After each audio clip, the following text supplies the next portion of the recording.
Last time on this strange campaign. This is a big place under your cathedral, priest, and you had no idea of its existence?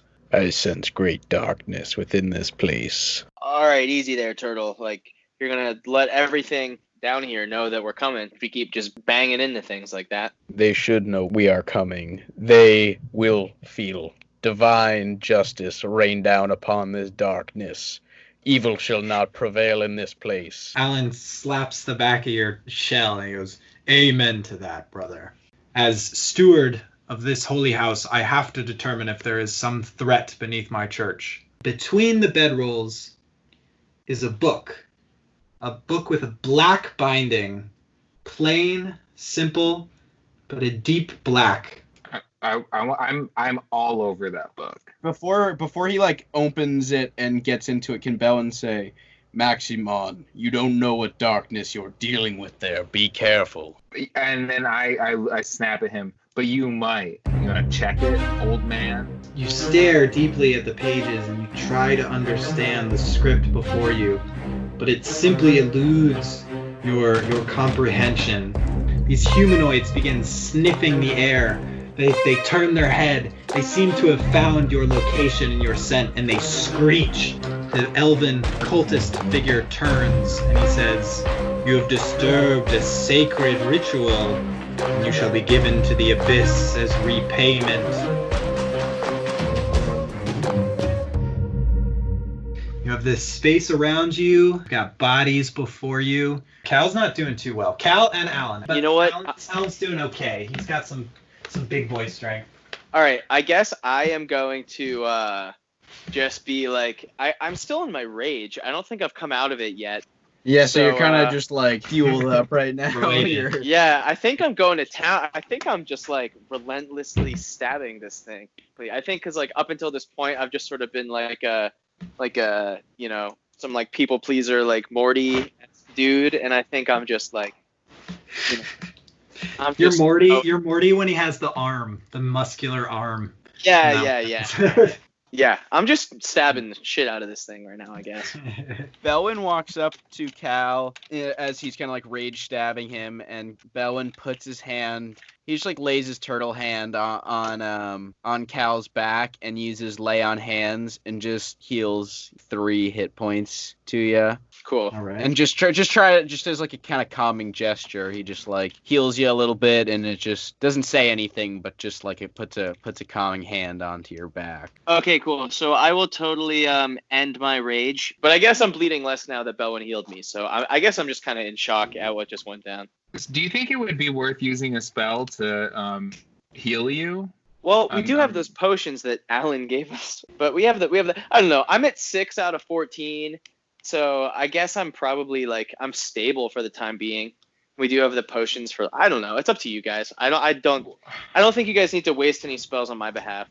Yeah. Okay. What about Alan? Wait, can I check on Alan?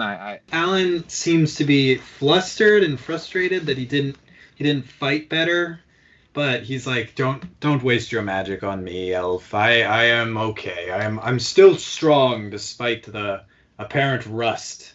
I do think, though, that we should take a moment to gauge the room and maybe see if we can get any information off of these creatures or that robed figure. Okay. Can I go over to the robed guy and examine him? Why don't you roll investigation?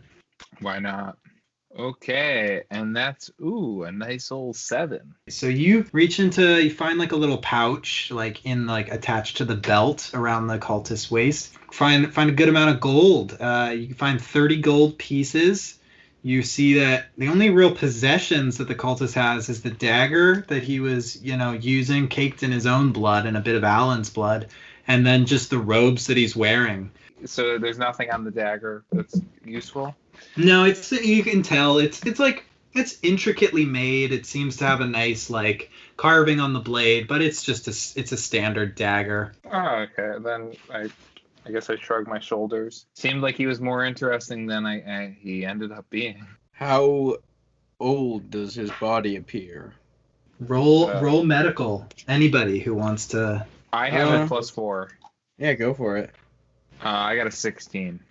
All right, so you take the hood back, you notice He's an elven man, and it's lucky that you're the one examining him because you're being an elf. You're very familiar with elven lifespans.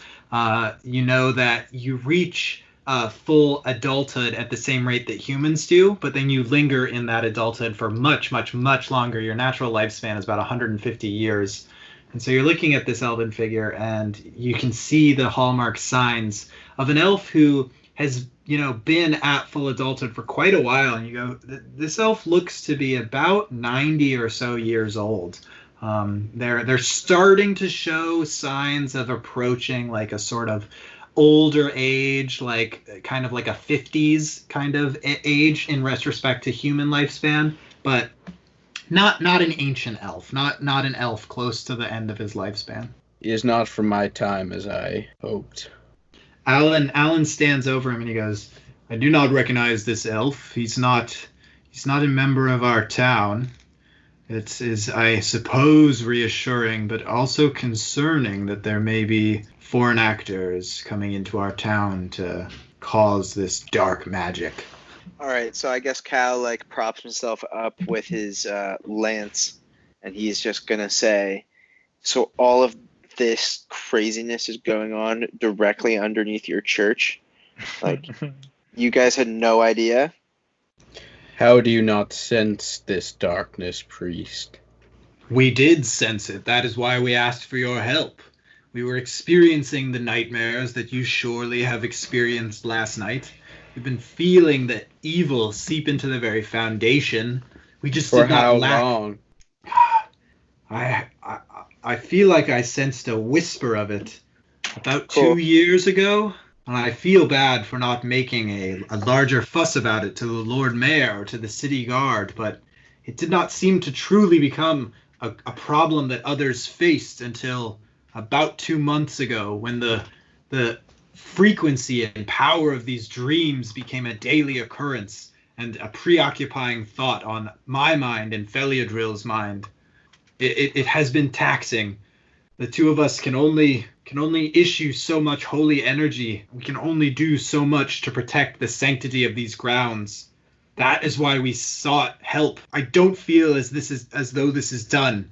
Cal seems, he was suspicious for a second because this just seems so overwhelming, but he definitely is he's down with that explanation. He doesn't really, he trusts Alan. So looking around this space, you can now see it with the light. You can see that on your left side of the room, there are 2 torch sconces lit. One is unlit. On the right side, the 3 torch sconces are lit.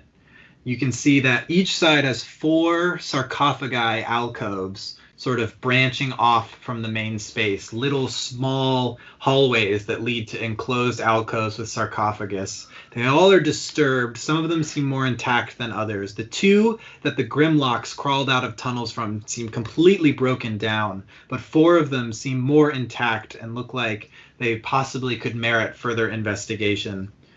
Well, do you think it would be a little silly if we lit all the torches? Why don't you do that if you'd like to? To my party members, what do you think? I mean, why not, right? I mean, how long would it take us to light the torches? You have torches with you. You could you just hold it up to there and it'll light. I know, but how many? Wait, are we trying to light There the whole are. room up? Or we... You see that there are on each side of the room there are 3 torch sconces. On the left side, 2 of the 3 are lit, and on the right side, 3 are lit. Okay, but they're not altars or whatever. They just seem like regular. No, they're just wall-mounted. little wall-mounted torches. Cool. All right, Cal will totally do that if you tell him to. Yeah, Cal, why don't you go for it, my man? Cal grabs the torch that Alan threw on the ground at the beginning of this encounter, and he walks up and he presses the torch to the wall torch, and it lights up, and then nothing happens. All right. All right. Jinx.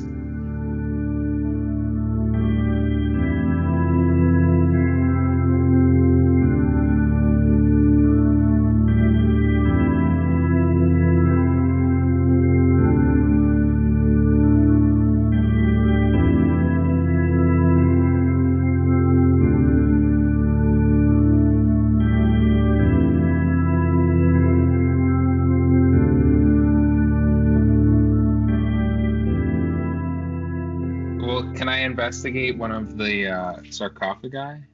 Yeah, why don't you? Which one would you like to Well, investigate? can I go? I want to go for religion for one of the ones that is intact. So you can see that none of them are like fully intact, but the most intact one has the lid slightly like pushed off of it, and you can. It's too dark to see into it because it's a pretty deep, heavy stone sarcophagus, but you could reach your hand in ostensibly, or you could investigate like physically, like roll investigation. I mean, remember I have dark vision, but I'll throw it in. Oh yeah, okay. So you can actually see into it, and you can see that there's just some bones, and like there seems to be some sort of like cloth like sack. You can't really make out exactly what it is. It's long. Okay, and it's not like something I could recognize if I rolled for it. If you rolled investigation, you could probably make out what it was. Okay. And we got a 14. All right, you can see that it is now with closer inspection with your dark vision. You can see it's a quiver of arrows, and by the look of it, it's quite a full quiver of arrows. I have a. You might not believe it looking at me, but I do have a short bow and a crossbow. I have two. I don't know how, but so I guess I mean, heck, I wouldn't mind taking that quiver of arrows. All right, you pick it up and you sort of you thumb your way through the fletches, through the arrows, and you count 25 arrows. I'll take it. Great. Cool. So still, this room seems to show no bearing of an exit or a way further than the way that you came. The torch that Cal lit, he's still standing in front of it. If you'd like to investigate it further, you can roll investigation. Yeah, I mean, I'll roll for that. I got a 12. So you come up to the torch that Cal just lit, and you notice that the actual sconce itself, the physical metal arm that's reaching out of the stone wall that's holding the torch, you notice there's a seal around where it meets the wall. And you kind of look to Cal, and you give him a little bit of a look like, how did you not notice this? Like, it's so obvious. And you push the metal arm deeper into the wall, and then you feel this rush of air as a door-shaped seal is suddenly broken in the stone wall in front of you, and air rushes forward and blasts you in the face with the sensation of this seal being broken and the vacuum seal releasing on this stone wall as the wall in front of you with the torch seems to hinge like a door. It seems like you could swing it open. Let's do it. Let's do it. Let's swing it open. You push the door open and you see that it goes further into a stone hexagonal room. This room, though, unlike the stone in the previous rooms, it's not the same sort of grayish brown earth tone stone, but instead it's a much more deliberate, dark, dyed stone that seems to have been, painted over or dyed. The colors seem to be deeply perforated into the surface of the rock, giving it this almost black, almost red hue. It makes the room much darker. You do have your torch, but the room, just with the way the stone on the ceiling and the floor and the walls is dyed, it seems to be more evidently darker in this room. The room is a slightly oblong hexagon. It's a little wider than it is long, but you can see in the center of the room is a diamond shape, about 5 feet by 5 feet wide, a square turned at a diamond's axis. You can see that it is a deep, deep black stone. It is mirror-like, almost like obsidian. It rises about 1.5 feet off the ground, like it's a very, very small altar. And at the corners of this diamond shape, at each corner, is a deep red candle, unlit, but with a deep red wax. Oh, it's a scrying mirror. In real life I know it to be a scrying mirror. Can I roll for something to You can See if roll it's- Arcana or Yeah, investigate. I'll roll Arcana, I guess. All right, I got a 19. All right. You go, it's a scrying mirror, but then you catch yourself and you think, no, it seems like this is a more deliberate setup than that. A scrying mirror normally would be a surface more easily peered into. This seems to be set in a deliberate manner for some sort of ritual. You notice the 4 unlit candles and you feel the necessity to light them. You don't know why, but there's this magical yearning that pulls you towards the necessity to light these candles. Okay, Cal has a deeply rooted mistrust of magic from his community, so he is not down with this urge to light the candles. I guess I'm gonna say that out loud. Like, I do not feel like I'm uneasy right now. Like, I'm not down with this situation. I agree. Toying with dark magics is unwise. Alan interjects. yeah. He says, "This is not your decision to make. This is my church. And if this seal or this altar in some way helps us stop what is going on here, we must proceed. We must not." Oh, be wait. afraid." What if we're starting it though? Like, we can't. What if we're getting tricked into doing this ritual? Like, I do not. Yeah, I don't know. Cal is not down. Cal is protesting. Priest, if you want to toy with this magic, do what you will. I will not be a part of it. Alan turns to Maximon and he goes, "Do I at least have your trust in this matter, Elf?" Oh, yes. I'll speak in Elfish and I'll say, I mean, fuck whatever these guys have to say. Let's just go for it, man. You got a torch? He responds to you in Elvish. He says, "Yes, here," and he tosses you his torch gently. Yeah. I alright, that's cool. I imagine Cal and Belwyn are just kind of like arms crossed, like watching this like go down. Let's go for it. I'd like to light them and sit in a lotus pose in front of the scrying mirror. All right.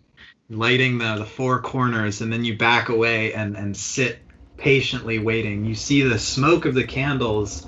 It begins to swirl and coalesce in the center of this altar. You notice, very, very subtly at first, but growing more and more present as the smoke flickers off your torchlight, that there's something forming at the center of this altar, hanging in the air. You see the outline of what looks like a person at first, but then you realize, no, it's not a person. It's a cloak, and it grows more and more distinct. As it starts to form, can Belwyn push Maximon to try to stop whatever's happening from happening? You can push Maximon if you'd like to see what that does. I just is he I don't know. I feel like if he's sitting in front of it, right? Or maybe no. I'm just gonna use my hammer to smash the altar. Actually, that's what I'm gonna do to stop whatever's happening. All right, roll strength check. Alright, let's strength it up. 12. So you bring your hammer down hard on this obsidian plate, and you just feel this defiant, solidness of this stone. It just takes the brunt of your hammer. There's not even a chip or a spark or dust. It just hits the stone with a rejecting, resounding force of resistance. And you see coalescing before you a cloak hanging in midair, dark, pitch black, darker than the abyss that you stood before earlier in this same crypt. And then suddenly it's before you. Your gaze is just drawn to this cloak, and it's just hanging there. It's clearly an inanimate object, but something magical keeps it suspended in air. The smoke seems to have almost disappeared. The candles are still burning, but no smoke seems to be coming off of them. But this pitch black cloak just hangs in the air. Okay. Am I still looking at the mirror, or am I recognizing the cloak? No, you're now looking at this cloak. You're starting to think that maybe the thing on the ground was simply just an obsidian stone base. Maybe it's not what you think it was, and that maybe the true purpose of this altar was summoning this cloak. All right, can I touch the cloak? Yeah, why don't you roll either Arcana or Investigation? Okay, I'm gonna roll for Arcana. Ooh, I got a 21. Oh, wow. All right. So you grab Belwyn and you say, "Stop, stop. We can use this." And you touch the cloak, and with some magical insight, you seem to distill knowledge about this artifact. It's called the Cloak of the Abyss. It's capable of shrouding the wearer invisible, but only in the blackest darkness. It's said to stand out and catch the eye in all other light. Its blackness so deep and so dark that it triumphs all other darkness. But in the darkest spaces of this world, it grants the wearer with true invisibility. If you wear the Cloak of the Abyss in the dark, you're instantly in stealth in any combat or like encounter situation. You have advantage on stealth rolls. You have advantage against being detected. You can have advantage against sleight of hand. But if you wear it in low light or full light, all enemies have advantage against you in attack rolls. I mean, as a goth in game and out, that's tight. Maximon greedily grabs the cloak, and it seems to just call to him as he scoops it up. Do you choose to don it, or do you choose to put it into your bag?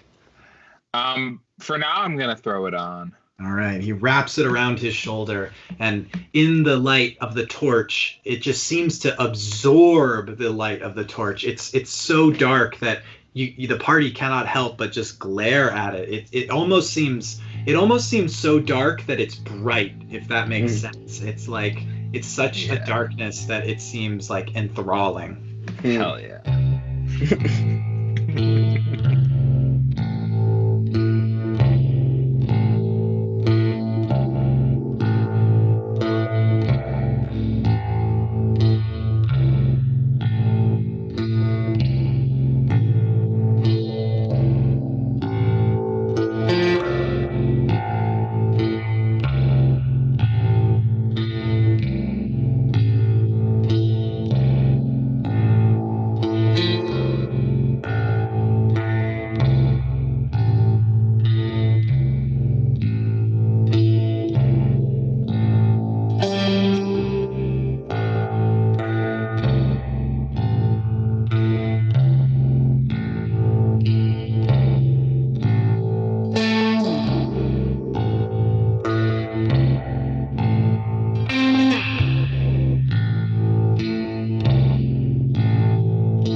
So you notice off of this hexagonal room that there is another hallway, another very, very slim hallway. This one made of the same dark stone that makes up this hexagonal room. And it seems long. It seems much longer than any of the other hallways you've been down, but it's still thin. It's very thin. You think that you could probably only pass down at single file. Belwyn will lead the way and just say, "We must continue deeper and find the core of this darkness." Belwyn, can I offer a quick suggestion or a question? What? What if we, went no torches, right? It's a simple single file. We could just grab onto each other. And I have dark vision. I can lead the way, and then we have a stealth advantage.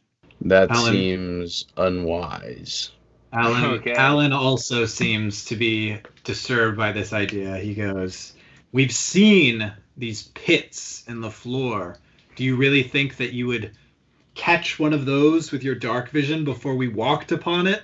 Alan, I'm pretty sure you also, as an elf, probably have dark vision. and Alan's you're a gonna human. go- Alan is a human. Wait, this guy is a human? Yeah, there's like the floofy named one that's an elf, and then there's just Alan, but he can speak Elvish too. I'm so pissed at Alan because I thought he was being a traitor. So I huff and I walk behind.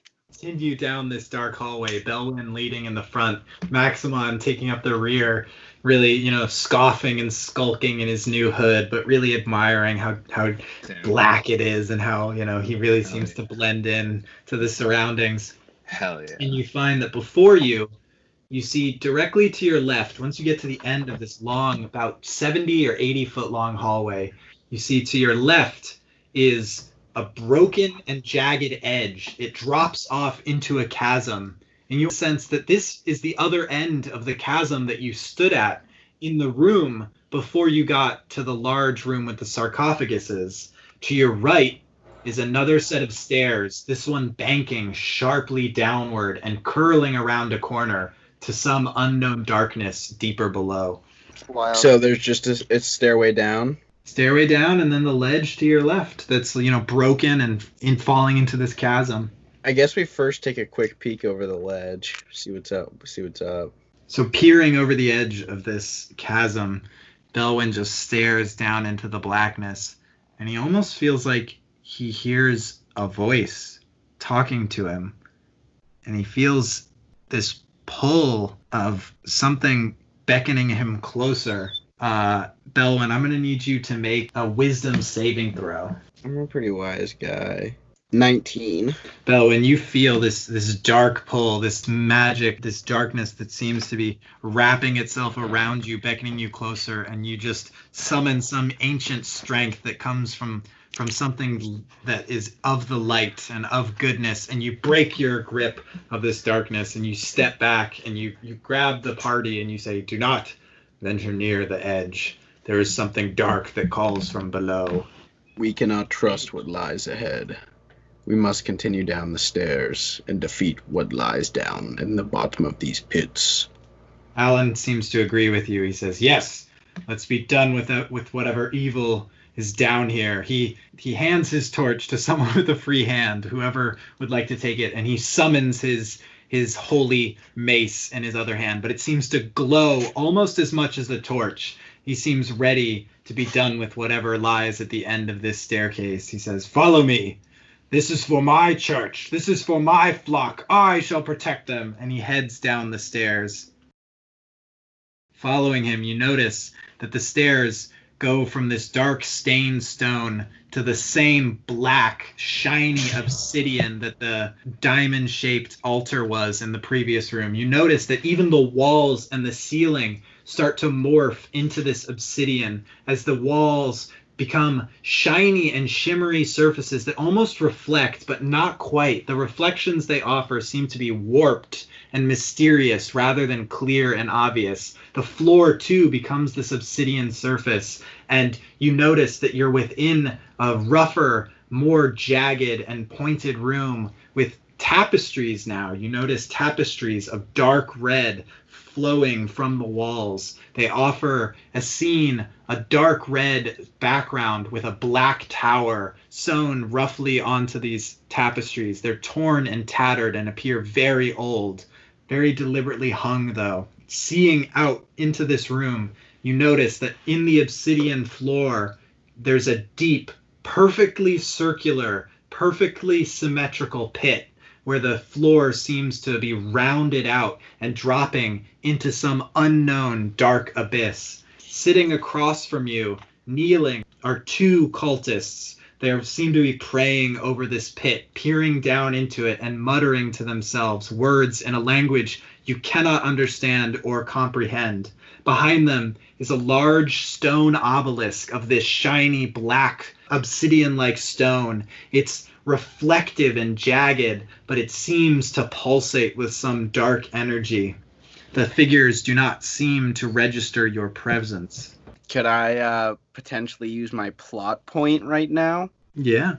So what I was kind of maybe thinking was Belwyn maybe recognize. I don't know what you were thinking the timeline was on how old these banners are, but maybe there's something that Belwyn recognizes from They're the war that he Yeah. fought. Yes. The opposing side Yeah, and like I'm gonna this go dark with it. obsidian I like stone. what you're going with. Suddenly, Belwyn is just flashed back to a moment that seemed to have been lost to his memory before. He seems to remember frantic screaming, people running, turtle kind, fish kind, water kind, people of the ocean who seem to be on a verdant and lush island, the sea harmoniously living with them, but there's fire in the air.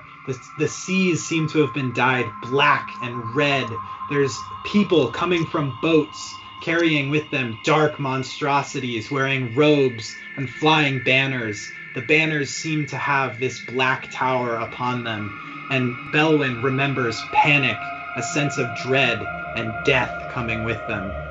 These banners do not Sick. bode well for us, Mm. friends. I recognize them. Oh snap! I'm gonna get my javelin out. Definitely armed up with my hammer. Yeah.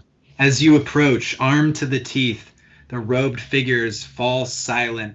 They stop talking in this strange alien tongue. Behind them, you notice that this obelisk, it begins to shift and shudder. It begins to twist and move. What appears to have been stone suddenly starts to come alive as a dark, heptapod-like creature unfurls many tentacly limbs. You see that these tentacles slither across the floor, but they do not have suction cups at their peaks. Instead, they have sharp, bony teeth underneath to grip with. You see many pale eyes open on the surface of what once was this obelisk. They are featureless and pale as milk. They do not blink, and they do not seem to see either. The creature utters a deep, guttural moan that seems to be in some alien tongue, possibly the tongue that those robed figures were speaking. But on the very utterance of this moan, all torches, all light in this room is instantly extinguished. You feel a darkness creep into your bones and a darkness cover your eyes. You are suddenly in a blackness that you have never experienced before in your life. You hear calling from the direction of the robed figures. The abyss calls to us all. You must only listen. I'm going to need everyone to roll initiative.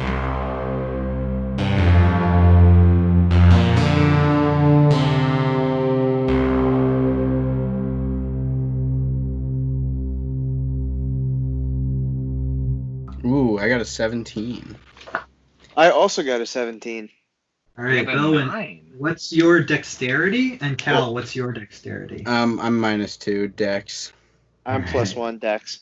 All right, so Cal, I'm going to call you above ahead of him. You said you had 9, Maximon? Yeah. Because I'm like, oh damn, should we be attacking? All right, Alan got a 3. So one of the cultists rises, and you hear in the darkness the sound of somebody who seems to have forgotten that they were standing in front of a pitch black hole. You hear shuffling, a scream, and oh shit! And you hear someone fall deep, deep into this black pit. You would almost chuckle a laugh if it wasn't such a serious situation. All right, Cal, you are first.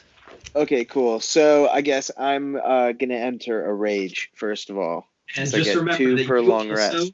you also are technically blinded. So you auto-fail any sight-dependent checks, and you also have disadvantage to your attacks. Unless Okay, you can cool. find a way to like make light in this space, you are totally without sight.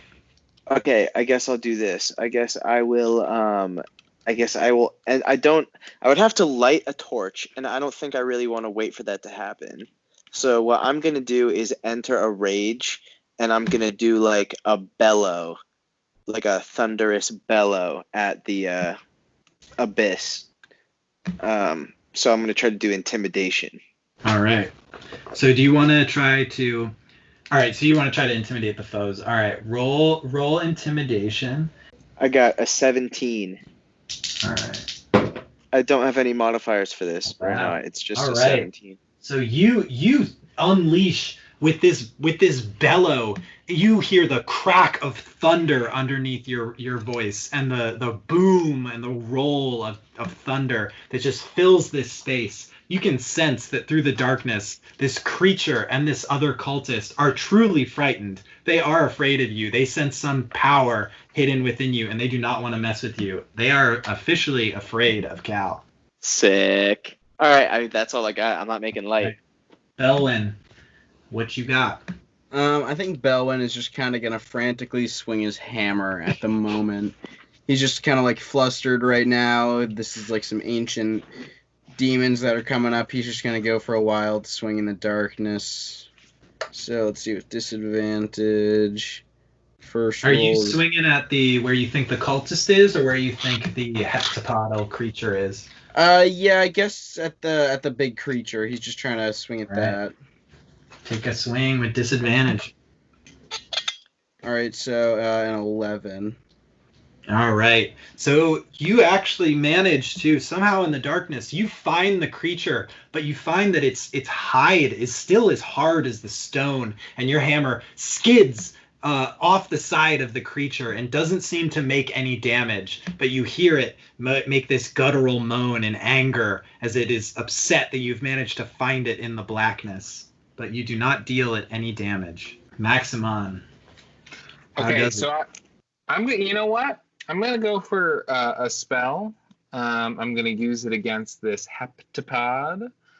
I have a spell known as Guiding Bolt, which would be very nice for not only dealing damage, but creating a little bit of light around this guy for a turn. A flash of light streaks towards a creature of your choice. On a hit, the target takes 4d6 radiant damage, and the next attack roll made against this target before the end of my turn has advantage, thanks to the mystical dim light glittering on the target until then. All right. And you have dark vision, so you can actually see him. Oh, All right, sick. Nice. He also So- oh no, he Ooh. can. Never mind. He can see you because he uses echolocation. So That's even also though you're sick. wearing your cloak, the cultist can't see you, but this creature can. I got a 20, a 16 plus 4, but I got a 20 on my Guiding Bolt. Dang. All right. Roll damage. All right, 4d6. Let's see Oh, what geez. goes. I got a 12 on him. Yeah. All right. So this creature just takes a huge blast of energy. You see pieces of rock and like what looks like maybe even scales or something chip off of it with the force of this light.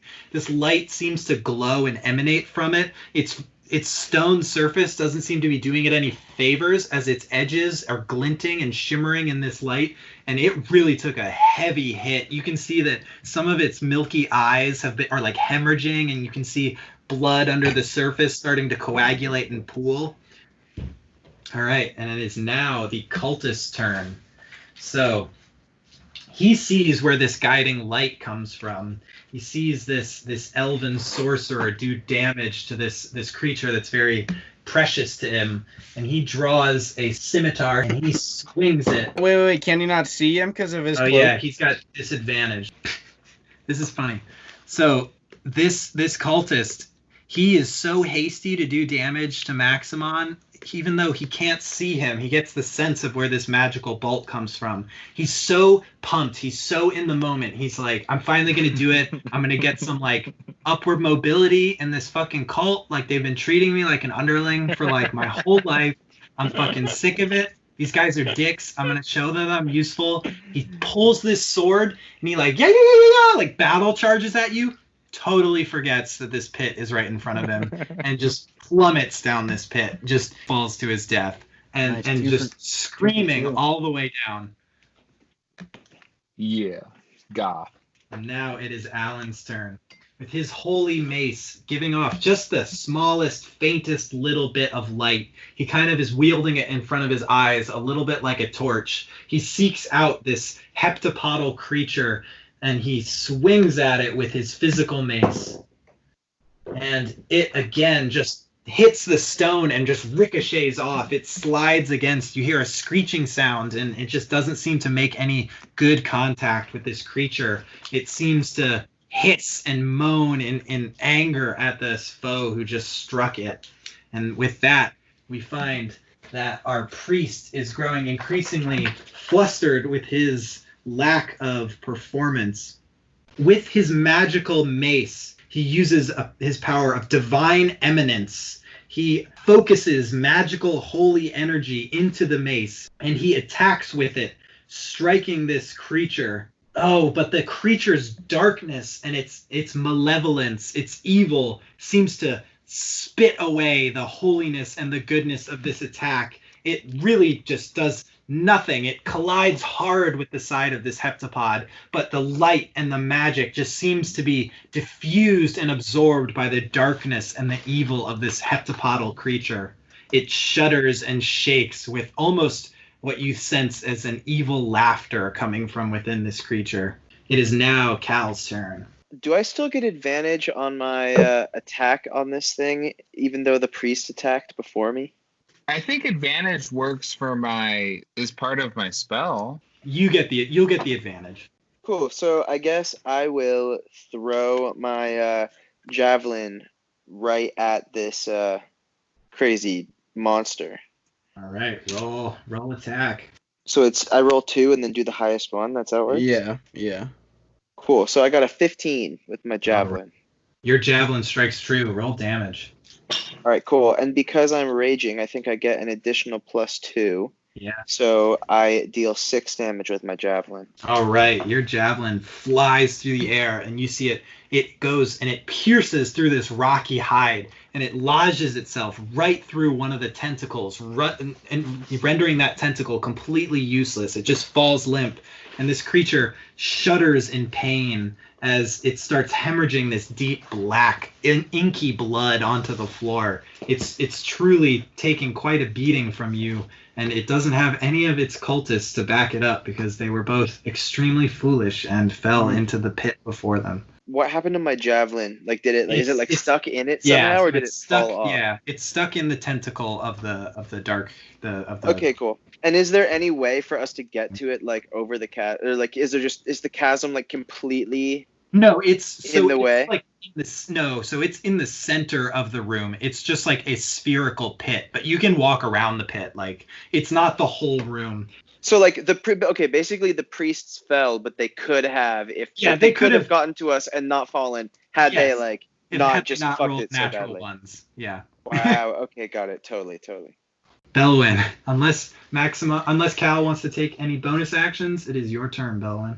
All right, so I'm gonna go for another hammer smack on this monster thingy. So wait, Rob, how long does that light last? Until the end of your next turn, right? Until the end, yeah.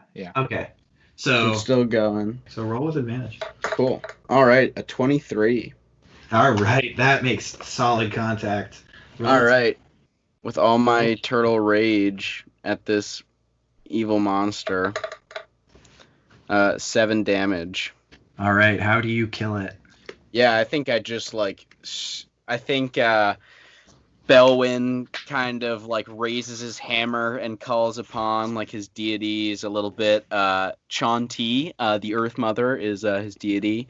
He calls upon her, and I think like his hammer kind of glows a little bit with like the light of his deity, and he just kind of like says like, "Where there is darkness, there must be light," and then just like slams his hammer down and like smashes the thing and like splatters it into the ground. It squishes hard under your hammer. You feel like you feel like the stone of its skin gives way. You feel like underneath just like squishiness, like no bone structure. It's just like squishy, but you just feel it like all give way, like it all just squashes into the ground with the weight of your hammer and just splatters on the floor. Inky blood pooling out from it. The ends of the tentacles are twitching and like shaking, but this thing is totally done for. It is dead, and you are out of combat.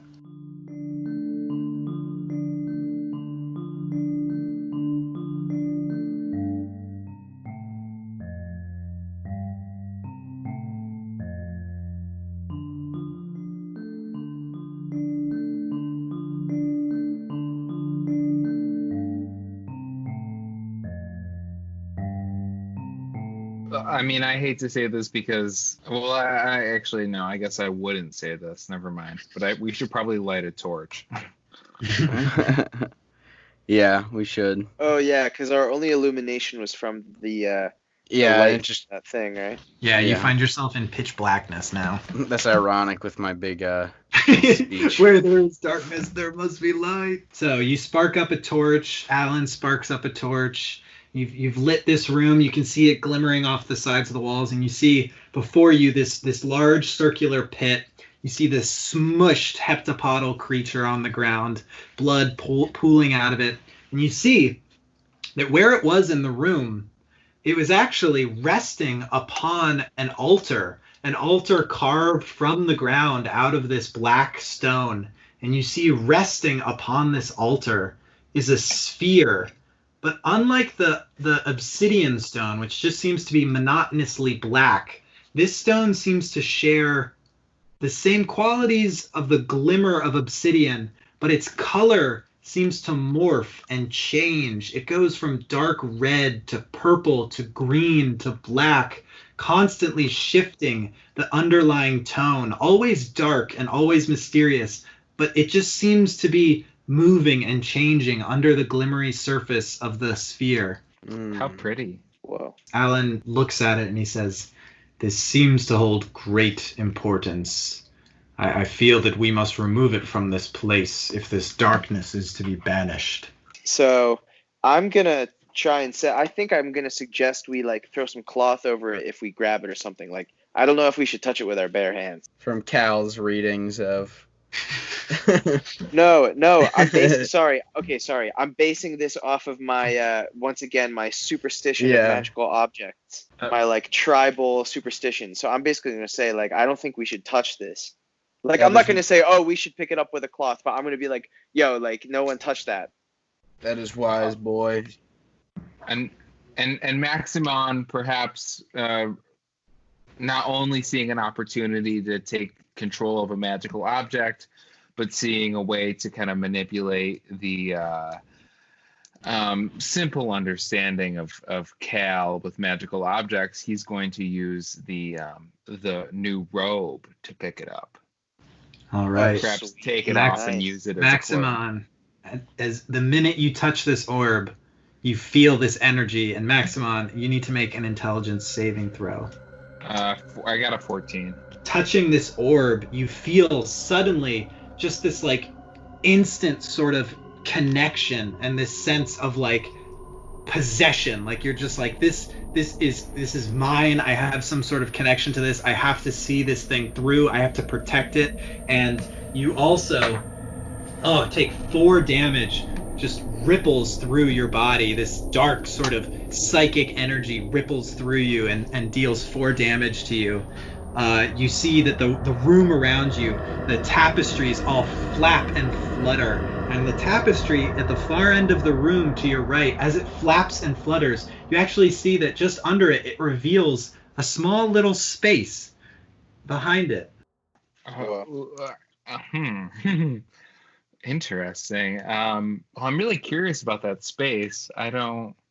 Is it okay to walk near it? Do I need to do some throw for that? No, you Okay. can walk near it. Yeah, I feel compelled to walk near it. So you walk towards it, and lifting the tapestry up, you notice that it's just a small carved little alcove, and down at the very base of it and leading far, far, far up this shaft is a long, raggedy wooden ladder leading all the way, it seems, up far, far to the surface. Do you choose to exit the crypts, or do you wish to look around a bit before you do that? I definitely am interested, but I feel like Maximum could spend a lifetime down here. Well, I like retrieve my javelin, and while Yeah. I'm doing that, So you pull, I'll check and see if I see any like. pull the javelin out of the creature. Roll investigation real quick. I got it 8. All right. Well, you do notice that the oily blood that's pooling out of this creature. You notice that it's very, very slippery, and you think, well, maybe that might provide some sort of advantage. If you have a vial or a glass or some sort of bottle, you could probably collect a little bit of this oily blood and utilize its very slippery nature. Nice. We got blood lube. Sick. Maximon's favorite. Yeah, hell yeah. For real. Okay. So no, okay. I don't think I have a vial, but I I probably have a water have- skin. Yeah, exactly. That's what I was gonna say. I probably am just. I'll just dump out a water skin, and because we've got this ladder, like I've got the health potion. I feel like Alan is gonna be able to provide me with some more water, so I'm gonna dump out my water and get some of this blood along with my You javelin. won't be and able to then put I'll, anything in your water skin until you find another container for the oil, though. Just so you know. Yeah, for sure. Like I'll get a different container once we're up there, or I'll Mhm. like switch water skins with Maximon or something. I don't know. Yeah. We'll do something with it, but I'll like gather it up. All And right. then I'll like go towards the ladder, but I'll wait for them to see if like we're finally gonna go up it or whatever. All right. Alan seems to, with the removal of this orb, he sighs with relief, and he seems to feel. He says, "I feel that it is done. I feel that the darkness in this place has been banished. I wish to return to Feliadril and give him the good news. I also think that we should report our findings to the Lord Mayor. I do feel that this matter will require future observance." Yeah, seeing these banners flying down here does not bode well.